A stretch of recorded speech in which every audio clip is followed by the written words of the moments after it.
Alléluia.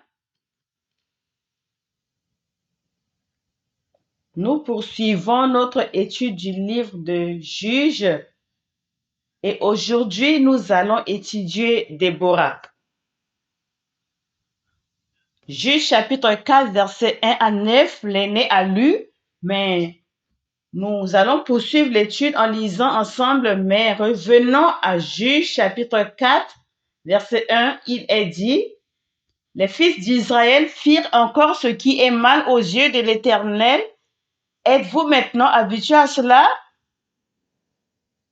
Combien de fois déjà? Encore et encore, j'explique le mot encore en hébreu. Il signifie augmenter, ajouter.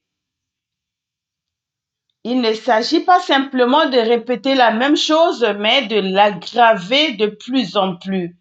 Il est dit qu'après qu'il soit mort, vous vous souvenez qu'après la mort de Josué, ils ont commencé à reculer, puis après Othniel, puis maintenant après Amon.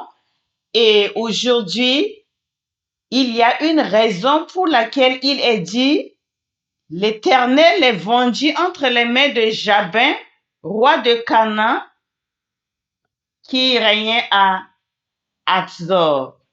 Jabin n'est pas un nom de personne, c'est comme Pharaon. Pharaon est le nom du roi d'Égypte. Abimelech est le nom du roi, et ainsi de suite.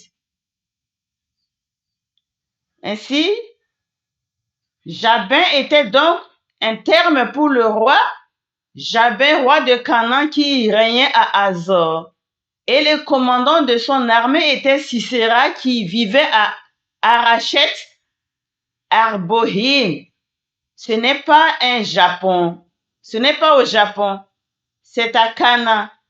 Les fils d'Israël crièrent à l'Éternel car Sisera avait 9000 chars à Haï et il opprima durement les fils d'Israël pendant 20 ans.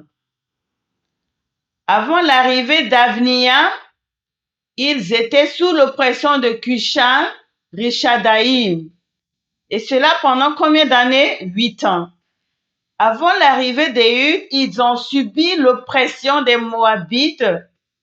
Pendant combien d'années? 18 ans.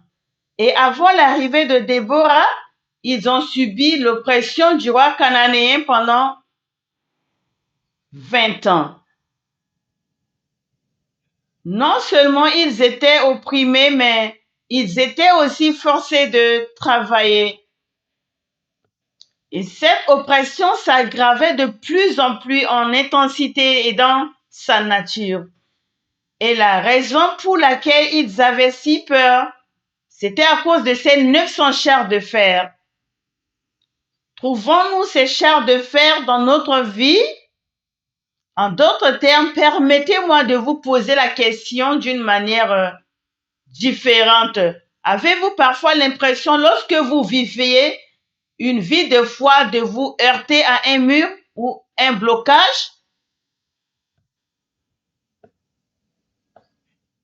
Il y a une limite de votre foi. J'ai l'impression d'avoir fait tourner la roue, d'avoir fait ce qu'il fallait pour être chrétien. Je ressens que je n'avance pas dans la foi. Je fais des choses, je pars à l'église, mais j'ai l'impression que ma foi s'est en quelque sorte arrêtée. Sentez-vous la même chose? Croyez-le ou non? C'est ce que je ressens en tant que pasteur.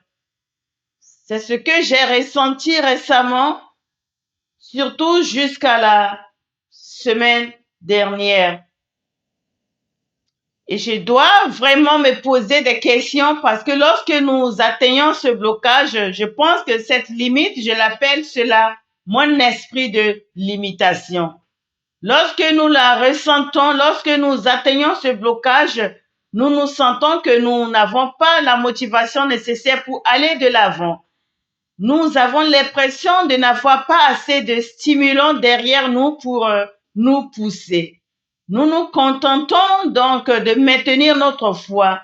Et c'est assez difficile à maintenir parce qu'on a l'impression de régresser, de régresser, de s'enfoncer dans les égouts. Revenons à Josué.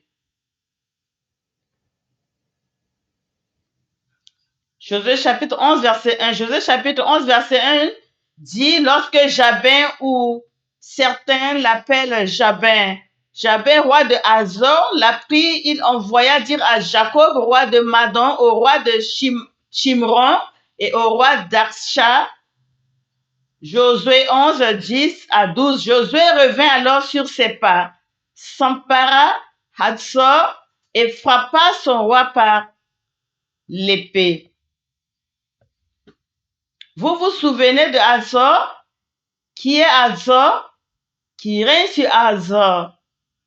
Jabir, le roi d'Hazor, n'est-ce pas? Josué s'était donc déjà emparé de Hazor. Hazor était à la tête de tous les royaumes. Tous ces royaumes, ils ont frappé tout ce qui s'y trouvait avec l'épée tranchant, les détruisant complètement.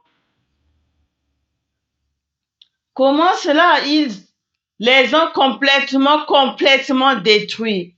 Il n'y avait plus personne pour respirer. Il brûla Hazor par le feu. Josué s'empara de toutes les villes, de ses rois et de tous leurs rois. Il frappa du tranchant de l'épée et les dévoua par interdit, comme l'avait ordonné Moïse, serviteur de l'Éternel. Donc, encore une fois, le roi d'Égypte est Pharaon, le roi de... Ce n'est pas le même Jabin qui est ressuscité, d'accord? C'est le roi de Canaan qui est venu. Mais qu'est-ce qui ne va pas ici? Qu'est-ce qui ne va pas avec l'image? Josué les avait complètement détruits, mais d'une manière ou d'une autre, ils ont réussi à revenir à la vie. C'est un peu comme nous.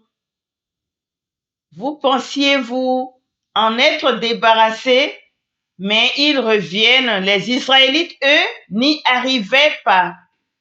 Ils ne géraient pas leur statut spirituel. Ils ne géraient pas le pays béni et promis que Dieu leur avait donné en tant que bénédiction. Parce qu'ils adoraient des idoles et menaient une vie qui ne plaisait pas à Dieu. Dieu a permis qu'ils reviennent, qu'ils deviennent une épine sur leur chemin. Pensons au péché dont nous nous sommes débarrassés, dont nous nous sommes repentis lorsque nous avons cru en Jésus pour la première fois. Mais après, et parfois, nous sommes piqués ou poignardés par ces épines les fois précédentes et j'ai appris une leçon. J'ai dit, OK, Dieu, je ne ferai plus jamais ça. Mais après un certain temps, nous oublions, nous avons tendance à oublier et nous devenons insensibles au péché. Et ce péché exact est de nouveau dans le même nom. Josué 19, verset 32. Josué 19, 32. Nous ne le lirons pas. Vous pouvez l'écrire verset 32 et verset 36. En gros, ils étaient tous partis, mais maintenant ils sont revenus et ils règnent sur les Israélites. Donc, tout cet effort pour détruire et conquérir Canaan va maintenant s'effacer. Juge chapitre 4, verset 2 et 3. Juge 4, 2 et 3. Et l'Éternel est vendu entre les mains de Jabin, roi de Canaan, qui régnait à Hazor. Nous lisons que « Et le peuple criait de nouveau vers l'Éternel. » Criez-vous vers le Seigneur? Aujourd'hui, quelle est la raison pour laquelle nous crions vers le Seigneur? Quelles sont les prières? Quelles sont les choses pour lesquelles nous prions? C'est notre charge de faire la chose même qui nous limite, la chose même qui, au lieu de nous faire avancer, nous fait reculer et revenir en arrière. Pensez à votre foi. A-t-elle grandi et progressé ou a-t-elle régressé? Faites le point. Qu'est-ce qui nous limite? Qu'est-ce qui nous empêche d'aller de l'avant. Qu'est-ce qui nous empêche d'obéir à 100% à la parole de Dieu? Lorsqu'ils ont crié à Dieu, la réponse de Dieu a été oui, jamais. Ils ont crié à Dieu. Dieu, nous avons 900 chars de fer et c'est pourquoi nous ne pouvons pas avancer.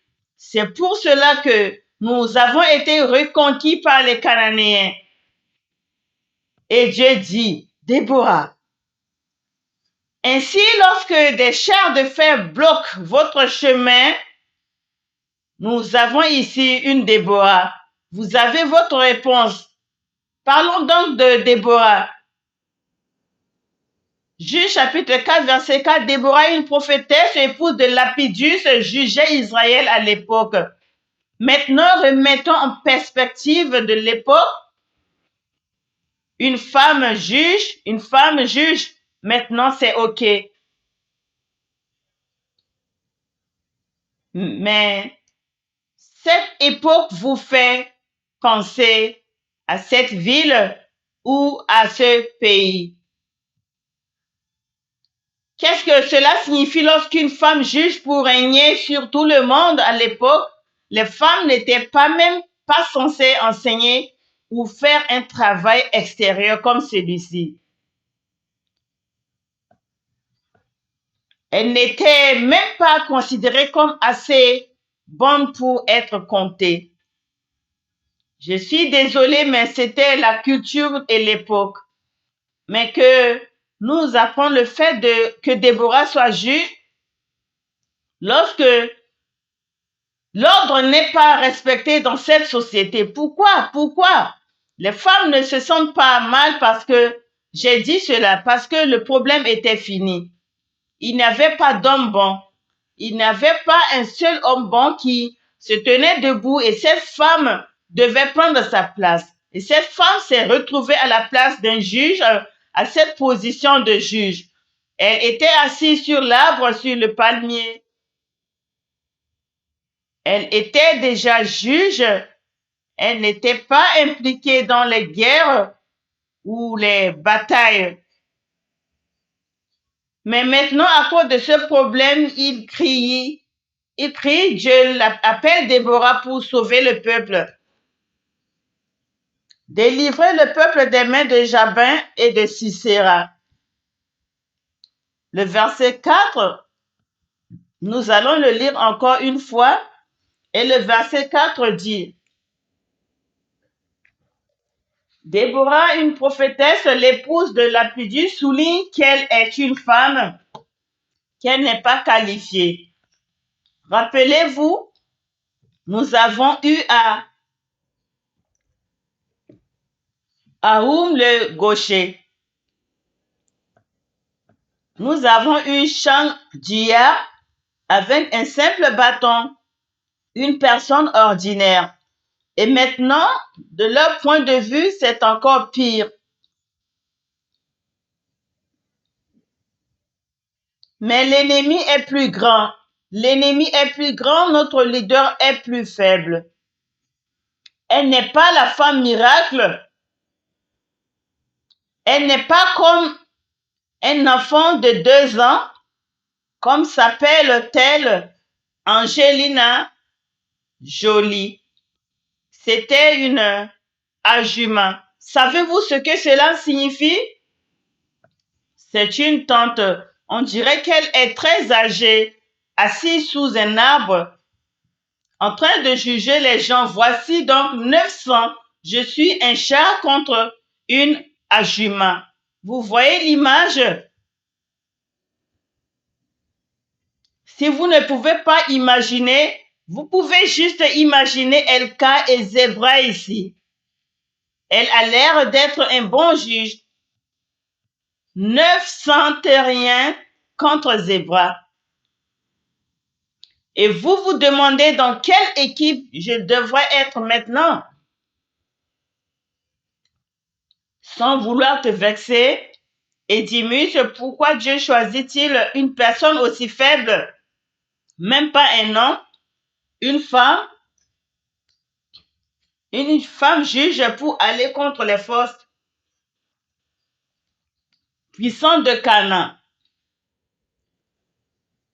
Entre Rama et Bethel, dans la région montagneuse d'Éphraïm, les fils d'Israël s'adressaient à elle pour être jugés. Lorsqu'ils avaient des différends, ils venaient la voir pour lui demander un jugement. Éphraïm était l'une des principales villes et l'une des principales puissances. Et le fait qu'Éphraïm ait une femme juge nous montre qu'Israël n'est qu'un ordre perdu. Il y a quelque chose. Les batailles, les guerres doivent être menées par des hommes. Les jugements doivent être faits par des hommes pendant cette période. Mais il n'y avait pas un seul homme bon pour le faire, Débora. Le nom Débora signifie abeille ou abeille à miel. Cela nous montre à quel point elle était diligente et occupée à travailler.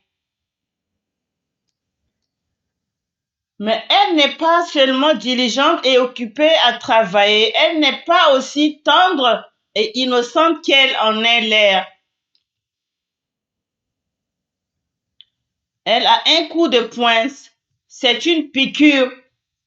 Que se passe-t-il alors? Versets 6 à 9, elle est allée appeler Barak. Barak est en fait un homme plus jeune que l'on pensait former pour qu'il devienne juge sous son autorité. Elle envoya appeler Barak, fils d'Abi, Nuan, de Kadesh, Naphtali, et lui dit, voici l'ordre de l'Éternel, le Dieu d'Israël. Va et marche sur le mont Tabor, et prends avec toi 10 000 hommes des fils de Naphtali et fils de Zabulon. J'attirerai vers toi Sisera, le chef de l'armée japonaise, avec ses chars et ses troupes nombreuses, jusqu'au fleuve Kizon. Et je le livrerai entre tes mains. C'est ainsi que je dis, Barak, je veux que tu ailles prendre 10 000 hommes et que tu combattes Sisera.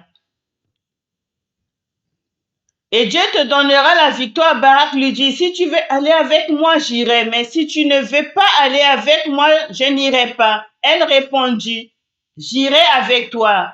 Mais l'honneur ne t'appartiendra pas dans le voyage que tu vas faire, car l'Éternel vendra Siséron entre les mains d'une femme.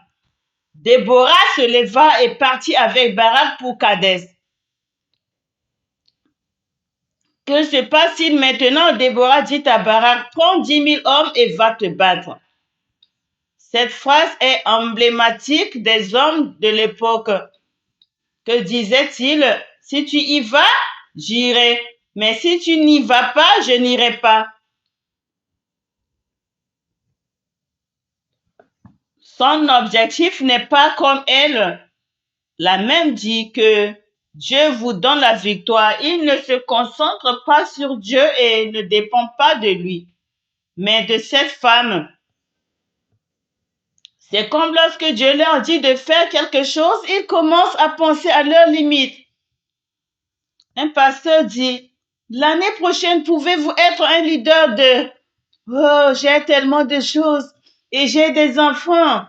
Je ne suis pas si bon à cela. Parfois, on demande aux hommes et ils répondent qu'il faut demander à leur femme. C'est un peu comme suivre leur femme au paradis. Si ma femme ne va pas au paradis, je n'irai pas au paradis. Je pense que c'est ma femme qui doit me donner la permission d'aller au paradis ou non. Parfois, ils partent, j'ai besoin d'y réfléchir. Ce qui veut dire que je dois rentrer chez moi et demander à ma femme. C'est un peu comme la mentalité de Barak. Il réfléchit d'abord à la raison pour laquelle il ne peut pas aller au ciel.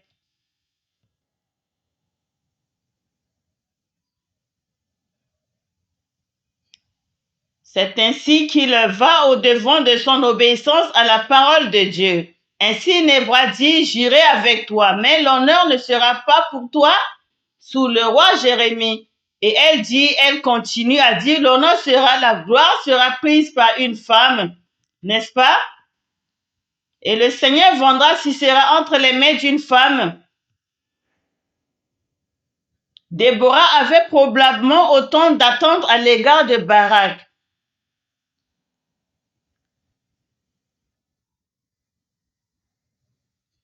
Elle l'a enseigné, l'a formé, mais parfois, même après tout cela, il y a des gens qui ont des agendas différents.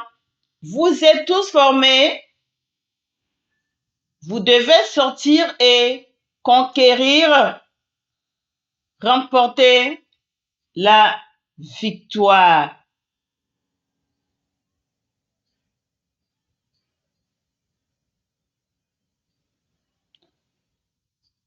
Oh, mais ils sont trop occupés, trop de choses, trop, 900 chars, donc tout sauf deux.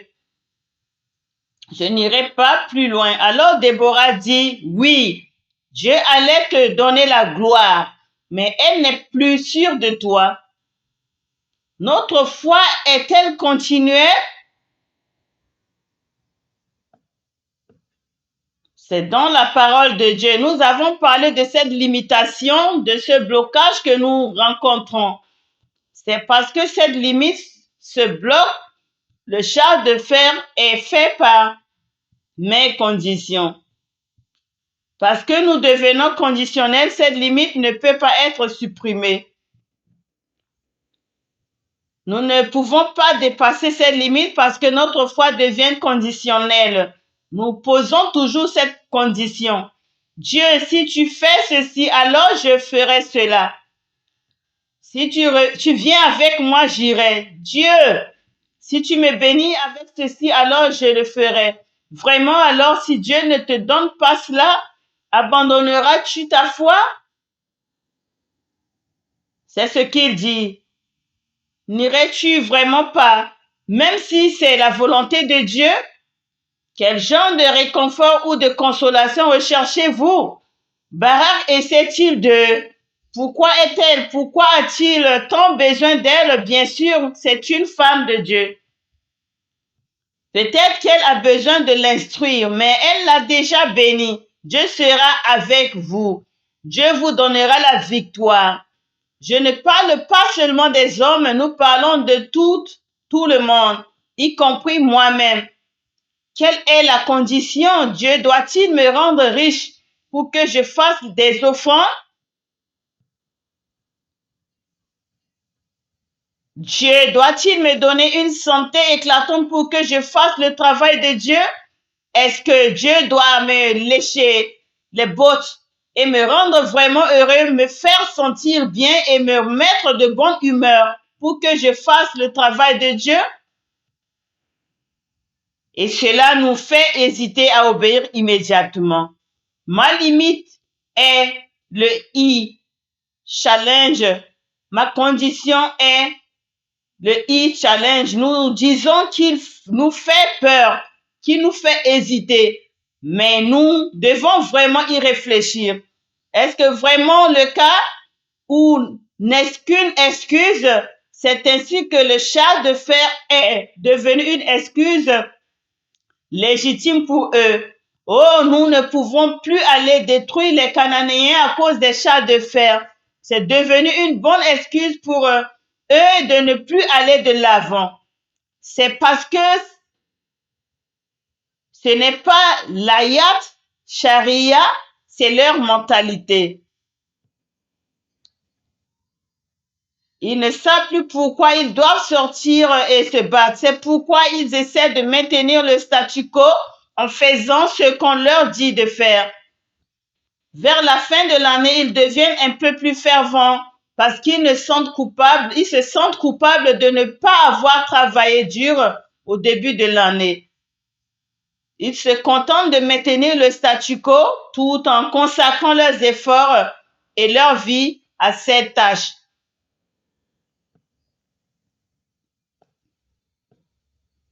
Alors, avant cette année ne se termine, avant que nous n'arrivions à HGM, réfléchissons vraiment à cela. Réfléchissons au type d'attitude et au type de charge de fer que nous avons construit devant nous et qui nous empêche d'aller de l'avant.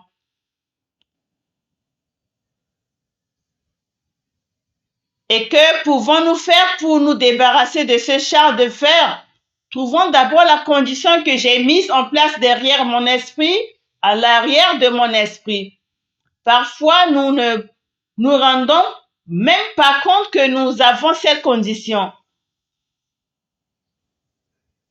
Quelle est la condition à laquelle je dois satisfaire pour accomplir l'œuvre de Dieu? Et si vous essayez de m'enlever cette condition et que j'accomplisse simplement l'œuvre de Dieu. Deuxièmement, pensons à la bataille elle-même. Juge chapitre 4, verset 10 à 24. Nous allons lire les versets 10 à 17 maintenant. Juge 4, 10 à 17, il est dit, Barak appela Zabulon et Nephtali à Kadesh, et 10 000 hommes montèrent avec lui. Zabulon monta aussi avec lui. Souvenez-vous qu'elle a dit qu'elle irait, n'est-ce pas? Elle avait dressé sa tente jusqu'au chêne de Zanani, qui est près de Kadesh.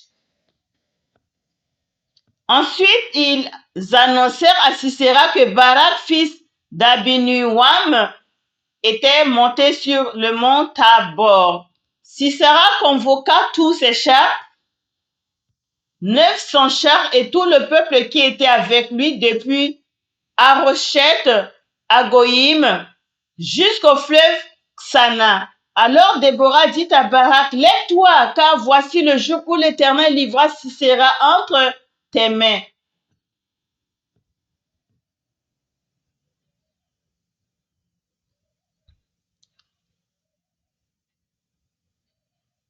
L'Éternel ne marcha-t-il pas devant toi? Et Barak descendit du mont Tabor, ayant 10 000 hommes à sa suite. L'Éternel mit en déroute devant Barak par le tranchement de l'épée Sisera, tous ses chars et tout le camp. Sisera descendit de son char et s'enfuit à pied. Barak poursuivit les chars et l'armée jusqu'à Arachet Goïm, et toute l'armée de Sisera tomba sous le tranchant de l'épée, sans qu'il en restât un seul homme. Sisera se réfugia à pied dans la tente de Jaël, femme de Héber, le Kénien, car il y avait paix entre Jabin, roi de Hazor, et la maison de Héber, le Kénien. Maintenant, une simple victoire, comment cela s'est-il passé? L'armée de Barak était-elle si puissante que 10 000 hommes ont couru et se sont battus contre?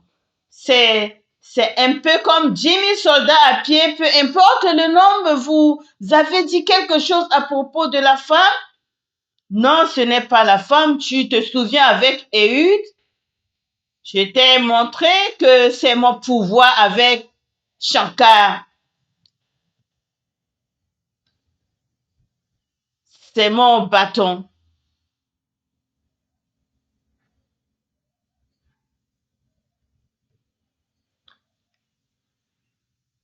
C'était ma main avec le bâton. Maintenant, ce n'est pas Déborah, la femme,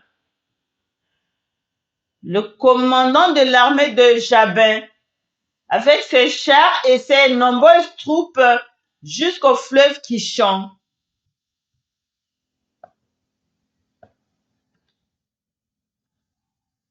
J'ai dit, je les attirerai vers le fleuve Kishon et je le remettrai entre tes mains. Vous voyez, le fleuve Kishon est une clé ici, ok? C'est un indice au chapitre 4 de Juge. Juste après sa victoire, elle a chanté une chanson, écrit une chanson avec Barak au milieu de la chanson. Elle dit ceci, Juge chapitre 5, verset 4.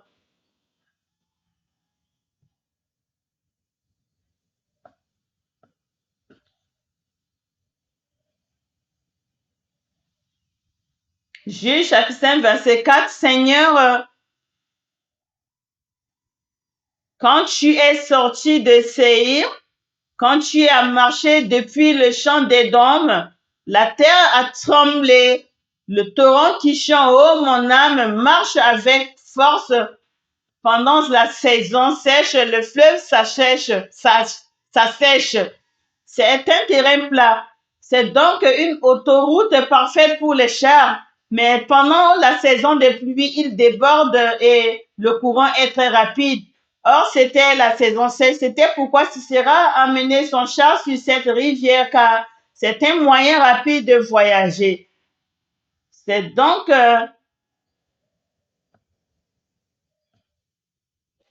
sur cette rivière sèche, le Kishan, qu'ils ont amené tous les chars.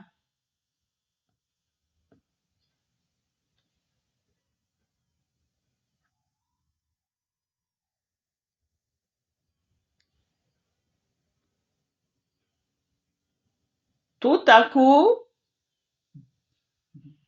j'ai fait apparaître du sable, de la pluie qui n'était pas attendue. Et il est dit que le ciel s'est égoutté. N'est-ce pas? Le ciel aussi s'est égoutté. Et quand la rivière qui s'asséchait reçoit de l'eau, que se passe-t-il? Elle devient boueuse. Les chars ne peuvent plus avancer, n'est-ce pas? Ils sont bloqués. Et c'est alors qu'ils sont venus frapper. Il s'agit de ces rises de fer dont nous parlions tout à l'heure. Nos limites, quand Dieu décide de les enlever, c'est très facile. Pourvu que nous obéissons et que nous sortions, pourvu que nous croyons et décidons de sauter par-dessus ce défi. Cette limitation, jusqu'à présent, nous avons peut-être eu peur de cette limitation, peur de cette chose. Il y a toujours tout le monde à une alternative qui bloque son chemin. Et pour moi aussi, pour être honnête, c'est mon propre péché, c'est mon propre entêtement, c'est ma propre limitation que j'ai mise en place. Et grâce à Dieu, en préparant ces études sur les juges, je me répands beaucoup. Cela m'amène à me repentir, à jeter un nouveau regard sur ma propre vie et à essayer, je l'espère, de changer certaines choses, ma façon de penser, mes mauvaises habitudes, différentes choses.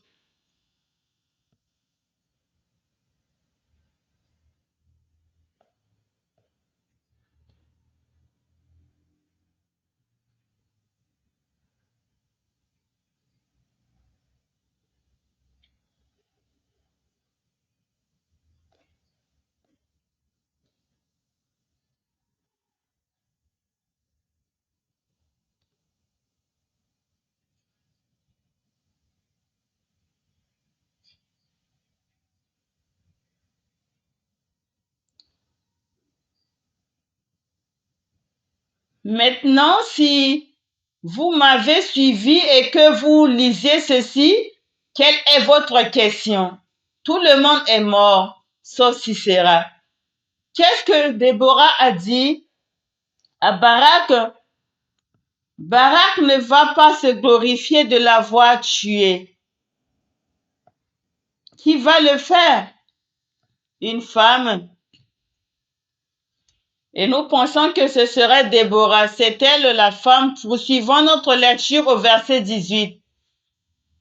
Rappelez-vous qu'il est allé à Hébron, le pays cananéen, comme Singapour ou la Suisse. Comment appelez-vous ces pays neutres? Un terrain neutre. Au verset 18, Jaël sortit au devant de Sisera et lui dit, entre mon Seigneur, entre chez moi, ne crains point. Il entra chez elle dans la tente et elle le cacha sous une couverture et lui dit, donne-moi, je te prie, un peu d'eau à boire, car j'ai soif.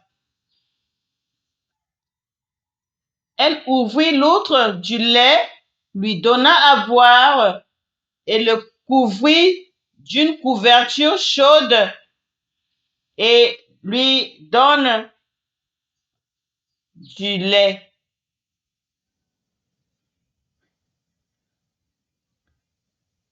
Elle lui donna à boire, puis elle le couvrit.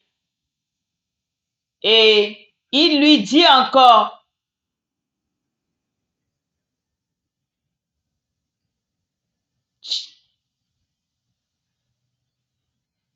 puis elle le couvrit et lui dit encore, tiens-toi à l'entrée de la tente et si l'on vient t'interroger en disant, y a-t-il ici quelqu'un? Tu répondras, non. Il est entré dans un hôtel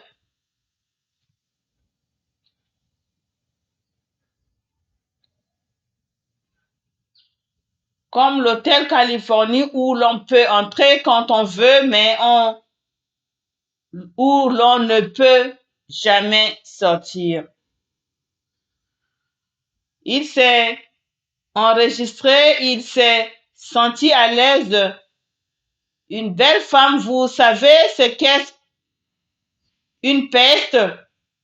Le 10e fléau, c'est comme au long clou et puis continuant à lire. Et elle, verset 21 dans sa main, s'approcha secrètement de lui et enfonça le pied dans son temple.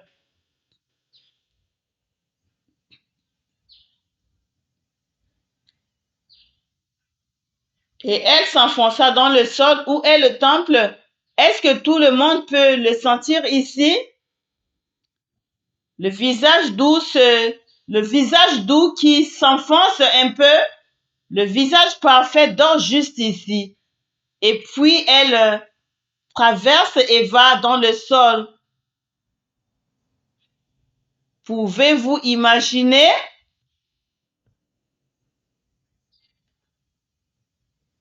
Ce n'est pas comme si cette femme avait une collection de crânes et s'entraînait tout le temps. C'est probablement sa première fois. Ce n'est pas une tueuse en série.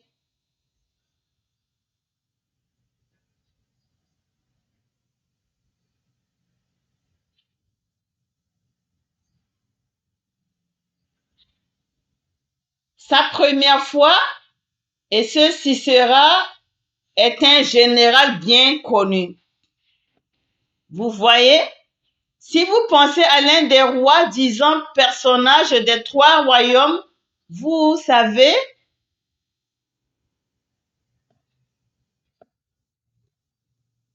c'est une combattante et une guerrière bien connue. Et si elle fait une erreur parce que le crâne humain est assez dur et qu'elle n'est pas un ouvrier du bâtiment, si elle fait et que ça part de travers et que ça ne fait que le blesser et qu'il se réveille, elle est morte.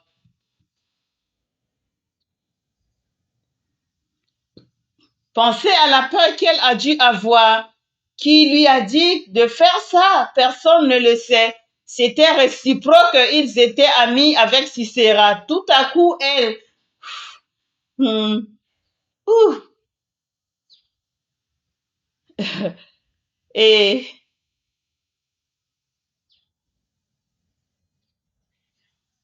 ça doit être d'un seul coup comme un, un coup de couteau, c'est ça, ça doit être boum, coup de sang. C'est aussi ma nageoire. Nous pensions que c'était Déborah qui aurait la gloire de tuer Sisera, mais c'était une autre femme inconnue.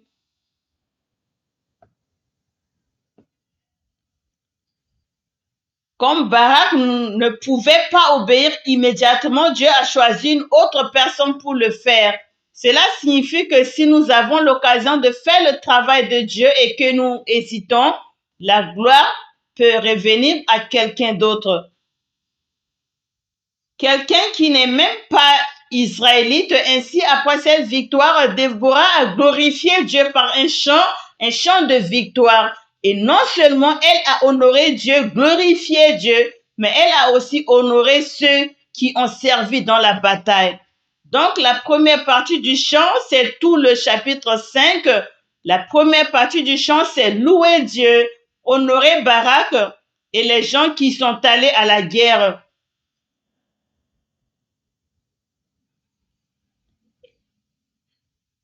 Et Jaël, la femme qui a tué Sisera, et toutes les tribus qui ont participé à la guerre.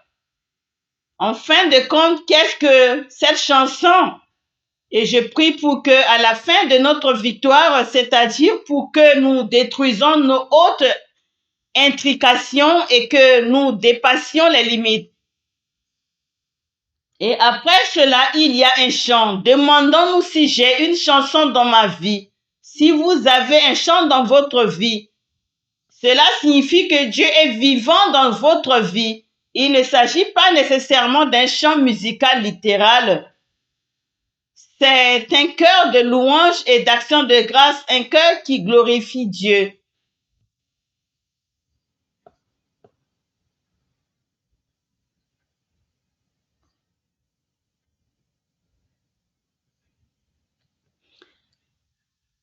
Et deuxièmement, un cœur qui se souvient de ce que Dieu a fait. Se souvenir de ce que Dieu a fait dans le passé et chanter le cantique afin que cela puisse être proclamé aux autres.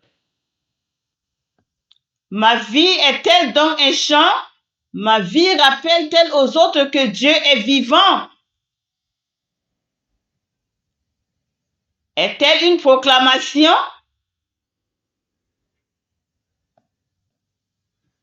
Honnêtement, nous regardons souvent notre environnement, nos conditions, et nous sommes tellement occupés à essayer de nous concentrer sur ma commodité, mes avantages et mon confort. Mais le chant de Déborah, si vous avez le temps, lisez-le. Le chant de Déborah parle de la puissance de Dieu malgré tous les chars de fer, toutes les mauvaises choses, même avec une faible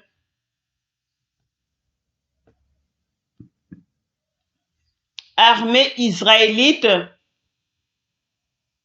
C'est seulement avec la puissance de Dieu qu'ils ont pu trouver la victoire. Nous pourrions dire qu'il est impossible pour moi de dépasser cette limite. Mais si Dieu dit que je peux le faire, il n'y a rien d'impossible. Et elle dit, Juge chapitre 5, verset 10, vous qui montez sur des ânes blancs, vous qui vous essayez sur des riches tapis et vous qui voyagez sur la route, chantez. Que dit-elle? Vous qui montez des ânes blancs, qu'est-ce qu'un âne blanc? Avez-vous déjà vu un âne blanc? Quelqu'un? Comme l'âne, quelqu'un? C'est donc un modèle rare. Vous comprenez? Quand vous allez dans la rue et que vous voyez une voiture très rare, je me demande à qui elle appartient, ce genre d'âne. Donc très riche, de grande classe. Et deuxièmement, vous vous asseyez sur des tapis.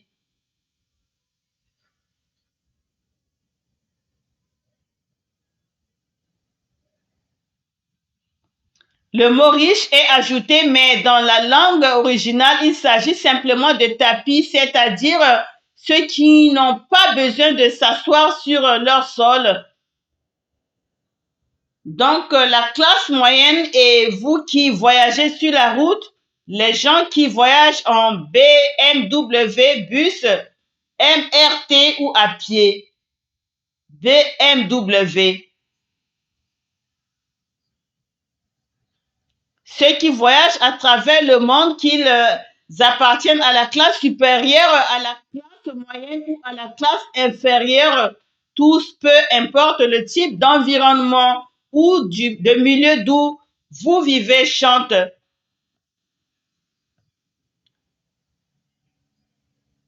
C'est pour cela que nous sommes créés. Ce n'est pas parce que je me débrouille bien en ce moment, même quand je ne vais pas bien, mais chantons parce que nous survivons par la grâce de Dieu. Avant de conclure, j'aimerais partager avec vous quelque chose que j'ai vu se vanter de la vie, des choses dont les gens se vantent à l'âge de 2 ans. Être capable d'être formé à la fête est quelque chose dont on peut se vanter. À l'âge de 3 ans,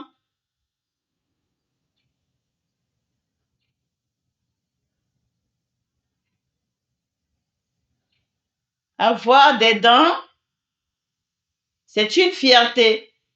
À l'âge de 12 ans, on peut se vanter d'avoir des amis. À 18, 16 ou 18 ans, on peut se vanter de savoir conduire. À 20 ans, on peut se vanter d'aimer quelqu'un.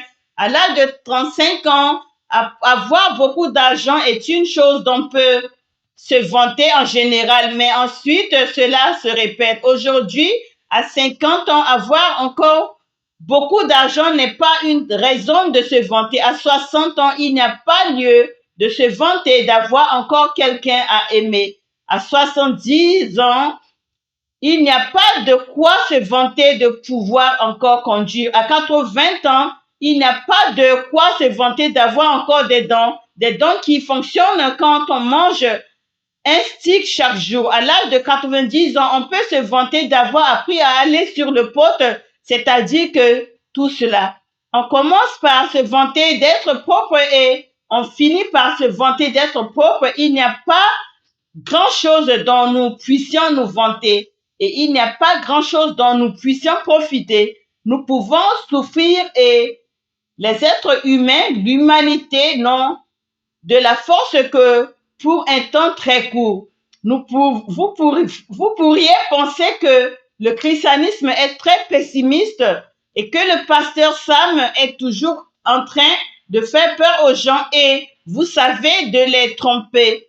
Mais regardez les gens qui meurent sans connaître Dieu. Les gens qui terminent leur vie sans connaître Dieu, sans avoir fait le travail de Dieu. La peur est grande. L'insécurité est grande. Nous sommes limités, mais ne limitons pas Dieu avec nos limites.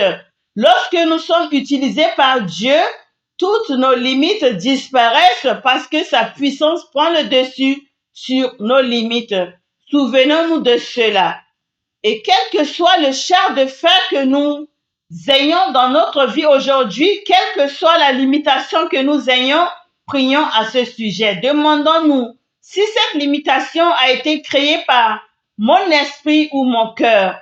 Et deuxièmement, prions Dieu. Dieu, je ne peux pas vaincre ces chars de fer. Je suis un char. Nous avons besoin de ton pouvoir surnaturel. Enlève-moi cela. Dieu, s'il te plaît, entre dans mon esprit et dans mon cœur et laisse-le régner.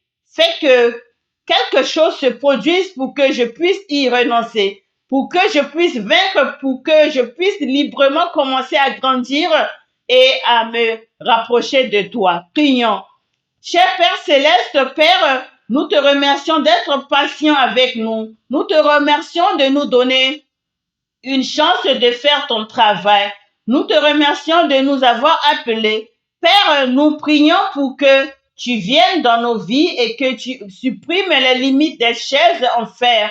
Elles semblent si grandes et si puissantes, mais sous ton pouvoir, elles étaient inutiles. Père, il en est de même pour ce que Satan utilise pour nous effrayer, nous faire reculer et nous faire hésiter. Nous prions pour que ces armes de Satan deviennent inutiles. Et Père, s'il te plaît, entre dans la vie de chaque membre de l'Église de Sion, Père.